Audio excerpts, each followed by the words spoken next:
Narito na po ang review and recap ng Royal Blood episode 51 na tayo mga kapuso, araw ng Biyernes, August 25, 2023. Ito na yung pagpapatuloy, no? Nagkasunduan na nga ng tuluyan ito nga mag-sister na sina Beatrice saka si Margaret. At naalala pa rin nila, no, yung mga alaala na sila magkasundo pa noon. At pinagpapasalamat daw ito ni Margaret dahil nabahiran doon ng saya, yung lungkot at pag-aalala na kanyang nararamdaman. Kasi nga naman, hindi pa rin talaga siya naniniwala, no, na inosente itong si Andrew. Malakas daw ang kutob at pakiramdam niya talaga na meron itong babae at meron itong tinatago. Hindi pa rin niya talaga matukoy sa ngayon dahil wala pa siyang ebidensya. Papatayin niya daw, no, handa siyang pumatay, no? At biniro pa niya yung kanyang kapatid na si Beatrice. Sabi niya, Beatrice, baka ikaw yung babae ni Andrew. So tumawa na lang tong si Beatrice. Sabi niya, ano bang pinagsasabi mo? Sabi naman ni Margaret, no, biro lang, ano ka ba? Hindi ka na mabiro. Alam ko naman na hindi mo magugustuhan yung asawa ko, di ba? Hindi mo naman type si Andrew. Pero napipil ko talaga na meron siyang tinatagong sikreto na ayaw niyang ipaalam sa akin. Yun ang sinabi ni Margaret, no? Kaya nag-iingat na itong si Beatrice. Ayaw niya na talaga magkasira pa sila ng sister niya. Samantala nung gabi, nagiinuman yung magkumpare ng si Natasha saka si Otep. Inaalam ni Tasha kasi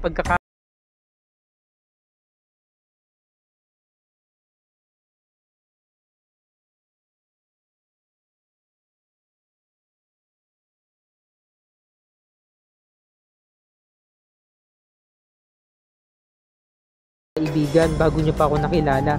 Binilang ni Otep, na sabi ni Otep, hindi ko na mabilang basta sobrang tagal na. So sobrang tagal na pala talaga.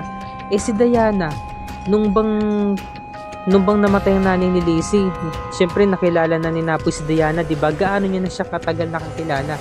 Sabi naman ni Otep, no, matagal na rin.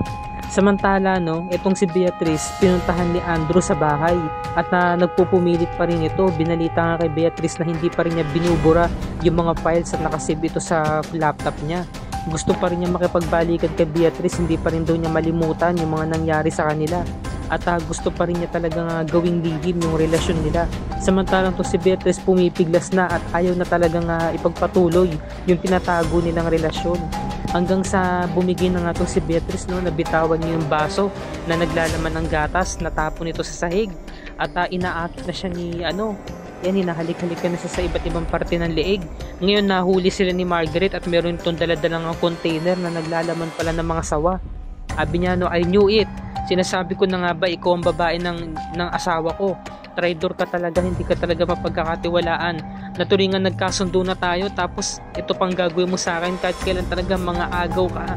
Kaya itong nararapat sa'yo, ahas ka. Binuhusan siya ng ahas. Kaya sobrang takot ni Beatrice, napaupo na lang siya, natumba siya, no? At napalilibutan siya ng mga ahas, humihingi siya ng tulong. Nakikiusap siya kay Margaret na tulungan siya.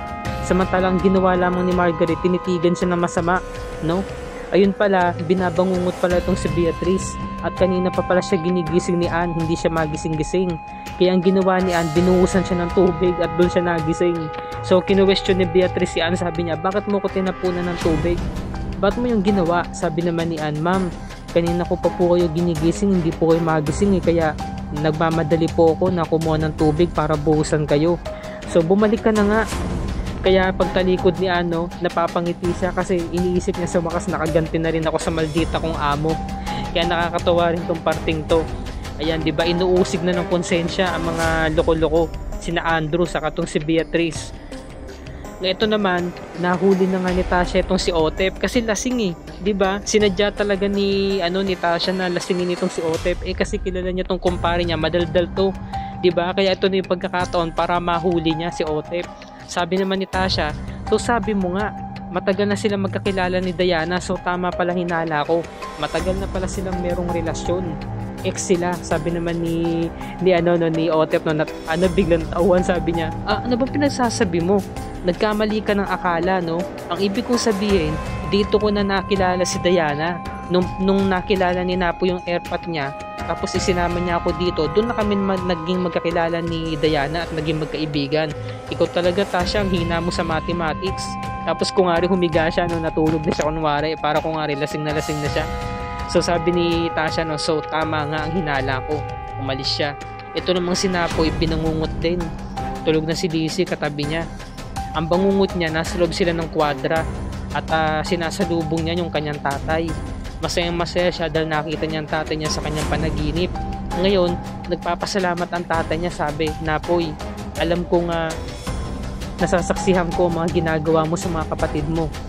Pinagbubuo mo sila, pinagbabati-bati mo sila, kaya nagpapasalamat ako doon. Opo tay, ginagawa ko po yun gaya po ng ipinangako ko sa inyo. Pero meron ka pang isang pangako na hindi mo tinutupad. Nakakaligtaan mo na yatang gawin, na tulungan ako na alamin kung sino ang pumatay sa akin. No? Sabi niya, hindi mo yun ginagawa, sinuway mo ang hinihiling ko sa'yo. Pinaghampas si Napoy ng latigo. Ayan, no? Pinaghampas siya. Nasasaktan si Napoy, sabi niya, tay, wag niyo po itong gawin sa akin. Hanggang sa nagising na lamang siya. At grabe, no, hingal na hingal siya. Ang laki ng mata niya, gulat na gulat siya. At napasalita na lamang siya ng mahina habang tulog ang anak niya. Sabi niya, tay, humihingi po ako ng tawad dahil nakaligtaan ko po ang aking tungkulin. Nakalimutan ko pong gawin ang mga ipinangako ko sa inyo, na hanapin kung sino ang inyong killer. Diba? Kasi lumalayo na si Napoy, nakakalimutan niya na eh. Samantalang itong si Andrew nananaginip din. Nagsasalita siya habang siya tulog. Sabi niya, hindi to pwedeng malaman ni Margaret. Nagbanggit siya ng pangalang Margaret, naririnig siya ng asawa niya, ginigising siya. Kaya sabi ni Margaret, no, kinampas niya si Andrew hanggang sa ito nagising. Sabi niya, anong pinagsasabi mo na hindi ko pwedeng malaman? Bakit narinig ko ang pangalan ko? Sabi naman ni Andrew, no, ano ba pinagsasabi mo? Nagsasalita ka habang tulog, sabi ni ni Margaret. Sabi naman ni Andrew, no, ano bang ginawa ko sa'yo? So kinuha ni Margaret yung vase, binasag niya. So sasaksakan niya ng babasagin nitong si ng bubog sa leeg tong si Andrew. Pinagtatapat niya kung sino ang babae nito. Magsalita ka. Sabihin mo sa akin ng totoo, hindi ako naniniwala na wala kang babae. Sino ang babae mo? Sabi naman ni Andrew, no, pinaglalaban niya talaga yung kanyang nagagaslighting siya. Sabi niya, pwede ba tumigil ka na nga? Nasaktan niya si Margaret, na itulak niya. Sabi ni Margaret, sinaktan mo ko. Lalo nagalit si Margaret, no? Sasaksakin niya na si Andrew, ngunit napipigilan pa rin siya hanggang sa naantala yung kanilang pag-aaway nang dumating itong si Louie. Sabi ni Louie, Ma'am, Dad, wag na po kayong mag-away. So nakita ni Louie na merong sugat sa leeg itong papa niya. Sabi niya, pa, na paano po yan? Sabi naman ni Andrew, itong mama mo kasi, inaakusahan ako na meron daw akong babae, wala naman. So sabi naman ni Louie, no, na-disappoint siya sa mama niya. Sabi niya, Ma'am, ba't niyo po yung ginagawa kay Dad? Nagsasabi naman po siya ng totoo eh. Hindi naman po dapat tumantong sa ganito, nasasaktan nyo. Tapos sasaksakin nyo siya. Nakita ni Louie mismo noon, hawak-hawak ni Margaret yung basag na vase. Sabi ni Margaret, no, pasensya na anak. Hindi ito yung ibig kong sabihin. Hindi ito yung gusto kong mangyari. Kaso nahuli siya sa akto, hawak-hawak niya yung patalim eh, diba? Talo siya doon. Kaya umiiyak na lamang tong si Margaret sa loob ng kwarto habang nainiwan siya ng kanyang mag-ama. Dahil nga gagamutin nga ni Louie yung sugat, no, sa kanyang ama, sa leg ng kanyang ama. Samantalang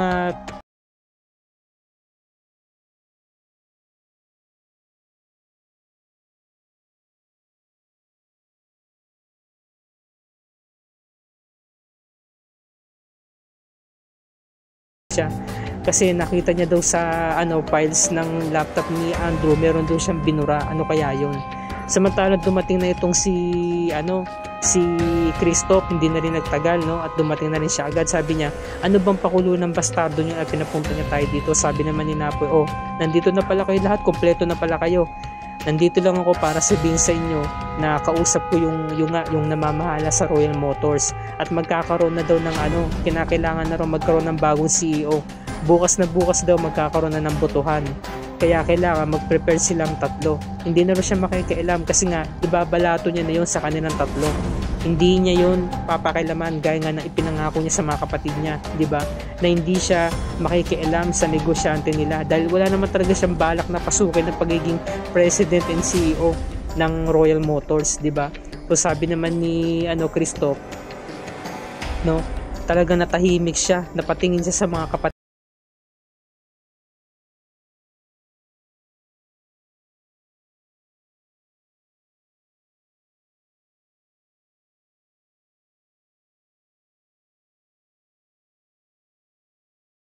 Naalala niya yung mga panahon na sila pa yung magkasama Samantalang tong si Napoy nasa kwadra siya, no? Nagmumuni-muni, binabantayan yung mga kabayo. Ngunit nagkasalubong sila ni Kristo. Pinuntahan siya ni Kristo dun sa may kwadra. Yan si Diana, sinuot niya yung kwintas na puzzle. Yan, tahimik lang siya at nananalamin, tinitingnan ng kanyang sarili. Samantala itong si Napoy, nakita niya nga yung kanyang utol, no, na lumalapit sa kanya. Yun pala, meron pala itong pakiusap, merong gustong sabihin. Sabi naman ni Kristo, pinagtapat na siya, dinerecha na siya. Sabi niya, di ba gusto mong pag-ayusin kami magkakapatid? Sabi ni Napoy, oo, kung ganun, meron akong pakiusap sa'yo. Iboto mo lang ako sa pagiging CEO at magiging magkasundo tayo. Tatanggapin kita na kuya ko. Kung gusto mong tanggapin kita, gawin mo yung pakiusap ko sa'yo. Alam mo naman na matagal ko na itong minimiti na maging CEO ng Royal Motors. Walang bilib sa akin si Dad. Hindi siya nagtitiwala sa kakayahan ko. Gusto kong ipakita sa kanya na kaya kong maging isang leader ng isang kumpanya. Gusto ko yun patunayan at magagawa ko lang yun sa tulong mo. Mas ma-appreciate ko kung ikaw ang tutupad ng mga pangarap ko, kuya. Tinawag niyang kuya muli si Napoy, no? Binanggit niya muli. Tapos naluluha tong si Christoph. Hindi natin alam kung peke lang ba ito o nagmamakaawa lang talaga siya para makuha yung kanyang minimithi. Yung sinasabi kong peke, baka kapag nakuha niya na yung gusto niya, di ba? Baka itapon niya na ng tuluyan tong si Napoy, no? So, nagpasalamat siya kay Napoy, kay Kuya Napoy. Sabi niya, thank you. Kasi umuo si Napoy, sabi niya, sige, ikaw ang iboboto ko. Yun, tapos nagyakapan sila. So, malalaman natin to mga kapuso kung si Christoph ba ang magiging bagong CEO ng Royal Motors or si Margaret. Kasi binoto ni Beatrice si Margaret, di ba? Samantalang tong si Margaret, pinuntahan si Louie na nag-aaral mismo sa labas, nagla-laptop. Ngunit hindi siya nito pinansin. Sabi kasi ni Louie, tungkol ba ito kay Dad? Dahil ba sinaksak mo siya sa kanyang leeg? Tapos gusto mo makipag-usap sa akin? Iniwan na siya.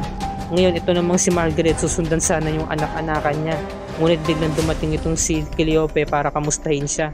Sabi niya, no, Margaret, mabuti pa, hayaan mo na lang. Sabi naman ni Margaret, no, so, hayaan ko na lang na magloko yung asawa ko. Ganon, na hindi ko alam, hindi ko matutukoy kung sino yung babae niya. So, napasalita na tong si Cleope. Sabi ni Cleope, no, Margaret, meron akong sasabihin sa'yo. So ano kaya yung sasabihin niya mga kapuso? Naku, kabang-abang to.